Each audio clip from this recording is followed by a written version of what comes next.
হজ নাই, জাকাত নাই, ইসলামে আন্দোলন নাই, এটা পীর হতে পারে না। কথা বলেন ঠিক কিনা? আর যে পীরের দরবারে নামাজ আছে, রোজা আছে, হজ আছে, জাকাত আছে, মহিলাদের পর্দা আছে, ওই পীরের দরবারে গেলে আল্লাহ খুশি হইব। কথা বলেন ঠিক কিনা? মুসলমান ভাইরা আমার, বন্ধুগণ, আল্লাহ রাব্বুল আলামিন ডাক দিয়ে বললেন, ইমানদার বান্দা বান্দি, কেন আমি আল্লাহকে তোমরা ভয় করবা না? কেন আমি আল্লাহকে তোমরা ভয় করবা না? ইমানদার বান্দা বান্দি শুনে নাও, আমি আল্লাহর ভয় যখন তুমি বান্দা বান্দির অন্তরের মধ্যে থাকবে, ওই বান্দা বান্দি কোনোদিন গুনাহ করতে পারবে না। বান্দা রে, আমি আল্লাহ রাব্বুল আলামিন বলে দিলাম, এই গুনাহ তোমাদেরকে আমি আল্লাহর জাহান্নামে জ্বলাইবে। আর আমি আল্লাহ বলে দিলাম, আমার আল্লাহ রাব্বুল আলামিন ডাক দিয়ে বললেন, ইমানদার বান্দা বান্দি শুনে নাও, আমি আল্লাহ রাব্বুল আলামিন বলে দিলাম, আমার আল্লাহ বলেন, ইয়া আইয়ুহাল্লাযীনা আমানু কু আনফুসাকুম ওয়া আহলিকুম নারা। একটু আওয়াজ করে বলেন সুবহানাল্লাহ। মুসলমান ভাইরা রে, আল্লাহ রাব্বুল আলামিন ডাক দিয়ে কই, ইমানদার বান্দা বান্দিরা রে, তোমরা নিজেরা জাহান্নামের আগুন থেকে বাঁচো, তোমাদের আহাল পরিবার পরিজনদেরকে জাহান্নামের আগুন থেকে বাঁচাও। কারণ হইল ওয়াকুদুহান নাস ওয়াল হিজারা, তোমাদেরকে ওই জাহান্নামের ইন্ধন হইতে হবে, ওই জাহান্নামের লাকড়ি হইতে হবে। আমি আল্লাহ চাই না তুমি আমার বান্দা, তুমি আমার বান্দি, তুমি আমি আসমানের মালিক আল্লাহর জাহান্নামে যাও। আমি আল্লাহ চাই তুমি আমার বান্দা, তুমি আমার বান্দি, তুমি আমি আসমানের মালিক আল্লাহর জান্নাতে যাও। একটু আওয়াজ করে বলেন সুবহানাল্লাহ।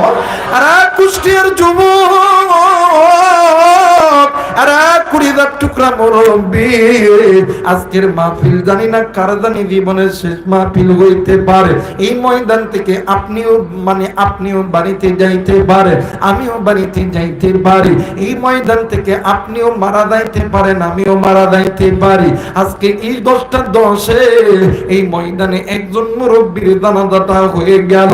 কেউ কি ভেবেছিলেন আজকে এই আল্লাহর বান্দাটা দুনিয়া থেকে মারা যাবে? আর যুবক, আর কুলিদার টুকরা বাজার, এতটুকু দেখেন না মৃত্যু কখন কার কোথায় লেখা আছে জানা নাই। এই জন্য আল্লাহকে ভয় করার মতন ভয় করো। আল্লাহকে যেই বান্দা বান্দি ভয় করবে,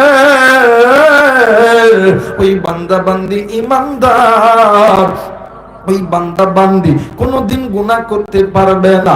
বাদান রে, নাম শুনছেন শাহ অলিউল্লাহ মুহাদ্দিস দেহলভী রাহমাতুল্লাহ আলাইহি। আরে বন্ধু, শাহ অলিউল্লাহ মুহাদ্দিস দেহলভী রাহমাতুল্লাহ আলাইহি আল্লাহর বান্দা, একজন জগৎ বিখ্যাত একজন মুহাদ্দিস ছিলেন, একজন বড় আলেম ছিলেন। কিন্তু ভাই গো, আল্লাহর বান্দা প্রতিনিয়ত আল্লাহর বান্দা যায় নামাজে বসিয়া ডুকরে ডুকরে কান্দে। কিন্তু ভাই যাক, একদিন কিছু ছাত্ররা ডাক দিয়ে কই, হুজুর গো, আপনি কেন কান্দেন? আপনার কান্নার কারণ কি বলেন না? হুজুর ডাক দিয়ে কই, বাবা আমি কান্দি, আমি অনেক বড় গুনাহ করেছি গো বাবা। ডাক দিয়ে কই, হুজুর বলেন তো দেখি আপনি কি এমন গুনাহ করছেন, বলেন না। এইবার হুজুর ডাক দিয়ে কই, বাবা গো, আমি যেই গুনাহ করছি এই গুনার কথাই আমি তোমাদেরকে বলবো না। ছাত্ররা ধরেছে এক বাইনা, হুজুর কি গুনাহ করছে? গুনাহের কবর যারা ছাত্ররা থামবে না। এইবার হুজুর ডাক দিয়ে কই, বাবা গো, আমি আল্লাহর বান্দা শাহ অলিউল্লাহ মুহাদ্দিস দেহলভী রাহমাতুল্লাহ আলাইহি একদিন গভীর রাত্রিতে তাহাজ্জুদের নামাজ পড়ার জন্য যখন নামাজে দাঁড়াইছি, আমি নামাজের ভিতরে হঠাৎ কইরা নজর কইরা দেখি আমার ঘরের মধ্যে বিশাল বড় একটা সাপ। আমি নামাজটি শেষ করিয়া আমি ওই সাপটাকে মেরে ফেলেছি। কিন্তু ভাই গো, কয়েকদিন যখন অতীত হয়ে গেছে, আমি শাহ অলিউল্লাহ মুহাদ্দিস দেহলভী রাহমাতুল্লাহ আলাইহি